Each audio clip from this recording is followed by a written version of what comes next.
So, I guess I'll talk about Stay Out of the House. Specifically, the Butcher. The Butcher is a unit. This guy clocks in at a whopping 250 pounds or 113 kilograms. He is from 6'4 to 6'8, and he is killed. Lots. How did he get here? Well, to start, we can go to the very beginning of Stay Out of the House, and the second note left in the church we find mixed into the cornfield. This note states, "This letter is to inform all parishioners at the Cedarville Assembly of God of some unfortunately sudden and upcoming changes to our standard curriculum. Being said with a heavy heart, our family of religious followers have turned elsewhere. There are a few who still attend our service, while the rest have sought out an opposing teaching nearby. However, the sanctuaries they found stray further from the Bible and from our God than I originally thought. In fact, they are not following the Bible, and it is my understanding that their syllabus is full of nonsensical gibberish. I do not know who or what they are worshipping, but friends and colleagues of mine have started to treat me as a stranger, as if they cannot converse with me due to their new beliefs. I've dealt with threatening letters over the past few weeks, as well as an attempt at arsons on our beloved church. Last night, while eating with my family, a bullet was fired through my kitchen window. While it barely missed my head, it has completely obliterated one of my favorite paintings given to me by one of our choir members. This treatment and threats are things I cannot take lightly, and therefore, after collecting my belongings at the church, I will be leaving town in search of a new place of worship. I do not wish to leave, but feel as if I have no choice, and I advise anyone who still comes to our church to join me towards our new place of hope and prosperity.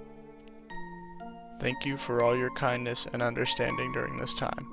Father and Pastor James Kindling."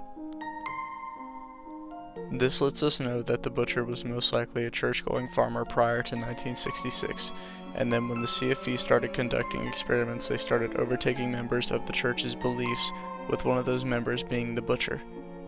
This theory aligns with the Butcher's first note stating, "I understand the routines now. That time when I thought this was to be a burden has long since passed. This is a purpose. There's an endgame coming. Some kind of God that I'm getting closer to discovering. I was tired of waiting for answers, waiting for rewards. It's starting to come together now. The meat is easier to find and more plentifully provided. It's guiding me. I can feel its call. It's ready for fresher offerings. Have to work faster, smarter." The Butcher vocalizes the grief that he felt while being a Christian, stating that he was tired of waiting for answers and rewards. At this point in time, the Butcher was close to discovering the bunker creature, which he presumably made contact with after this by being exposed to more CFV VHS footage. He expresses a belief that the bunker creature could have apocalyptic effects on this world. Shortly after this, he presumably exhausted his supply of homeless people to sacrifice to this creature, because in his second note, it states, "Hunting can be unbearable. It was so easy when there were more homeless on the streets. You could just tell them whatever they needed to hear. Getting them alone took no time at all, and no one ever noticed they were missing." They weren't a perfect answer, though. There wasn't a desperation in their struggle. These new ones, though, they just take so long. The ones who hide away, so quiet. They just avoid society, obligations. They're the bare minimum required to be considered a part of this society. But like the homeless that live outside of it, they leave no impact at all. They take so long to isolate, to memorize, to bring home. When they're here though, it's all worth it. Their fear is so real. It's so sweet. I assume that this section where he talks about the new ones refers to night shift employees like Deborah Kopitsky, who you play as in the prologue of Stay Out of the House. The Butcher begins to receive great pleasure from these ritualistic abductions and subsequent sacrifices, even though he wishes that they didn't take so long to abduct, because he hints that he memorizes their patterns before he abducts them, with examples being driving his wife van outside their places to work, checking locks on doors, and this could be considered a stretch, but maybe sending in his neighbor to check if the night shift worker is the only one in the building. Side note, I have a theory that the neighbor seen in the night shift and the escape ending of Stay Out of the House is a member of the CFV who was converted along with the Butcher and helps the night shift abductor catch victims. Assuming my logic here is right, he most likely knows about the bunker creature. Onwards from note 2, in the third note, you can really see the CFE's full effect on the butcher where he talks about how excited he is to bring more people in to die. I assume at this point the CFE-based telepathic connection he formed with the bunker creature had taken over the majority of what was human in his mind, because going forth from here, he starts to take a massive intelligence toll in his written notes. Note 4 sees the butcher talking about someone who has escaped from outside his cages and went into the vents. This is the point where he starts speaking like he has gone primal while holding on the last of his cohesive sentence skills. It is worthy for the butcher's psychological case to note that he was a farmer who lived in the middle of nowhere and probably led a boring life, isolated with no one around him but his corpse-like parental thing. We also get a flipped POV of the escapee who was in the vents, with them stating, "I've been living in the ventilation shafts. I think he forgets what is happening every few hours because he stops looking at me for a while. He's not smart. There's something wrong with his mind, but he's strong."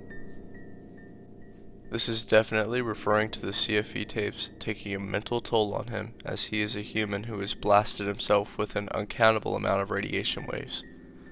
This would make you think that at the time of Stay Out of the House's actual main story, he wouldn't be capable of emotion. But if you were to kill his mother, he would scream and cry for exactly 5 minutes. The butcher was a man who gave up on life. A man who took the simple farm life as not good enough, and chose to instead commit ritualistic sacrifices of humans just like himself. We do not know much about the butcher's early childhood, but I can speculate. From this point on, what I say is made from logical connections and other hints left in the game. I believe that the butcher grew up in Oklahoma, specifically on the farm we see in the game. I believe that the butcher lived with his 2 loving parents, one being his mom and the other being his dad. I think his family was pretty normal with them going to church whenever it was open. And I think one day the butcher's father died. I'm not sure how, but I believe this left the butcher and his mother alone. I think his mother is chronically ill, maybe having some form of dementia or amnesia. I think that this would lead the butcher to being a full-time family man, losing faith in God for taking his father away and letting his mother be so ill. On a psychological level, the butcher is misunderstood and corrupt. He doesn't deserve pity, however, because he is long gone and is never coming back. The butcher's CFV and murdering addiction is almost parallel to that of a drug addict, needing to kill by any means necessary so he can get a sweet rush, to serve this thing that he feels gratified from. And the butcher becomes less human and more monster, making me curious as to if long-term CFE exposure morphs human figures too. Perhaps there is something truly unreal under his mask, something unattached from the boy who grew up on a small farm in Oklahoma with 2 loving parents. Wow, that was fun to make. I didn't think I liked the butcher as much as I did until I started reading into him and his lore found throughout the game. Please consider a like and a sub. Only 1.7 of you guys coming back to ingest this content SPO with love are subscribed. This is getting more and more natural to me. I want to create. I have to. Maybe that is my bunker monster.